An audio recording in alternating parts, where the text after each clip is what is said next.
नाशिकच्या सिडको परिसरात अंबड पोलिसांनी दुचाकी चोरणाऱ्या तडीपार आरोपीला अटक करून त्याच्या ताब्यातून 2 दुचाकी हस्तगत केल्या आहेत.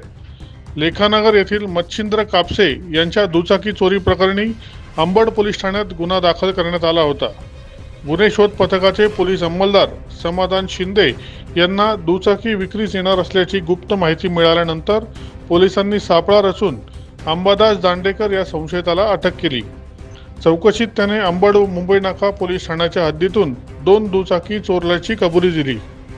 तपासात हा संशयित तडीपार असल्याचे उघड झाले. पोलिसांनी त्याच्या ताब्यातून एकूण 1 लाख रुपये किमतीच्या 2 दुचाकी जप्त केल्या असून पुढील तपास अंबड पोलीस करीत आहेत. ही कारवाई वरिष्ठ पोलीस निरीक्षक मधुकर कड यांच्या मार्गदर्शनाखाली सहाय्यक पोलीस निरीक्षक विलास पडोळ व पोलीस हवालदार राहुल जगजाप यांनी केली.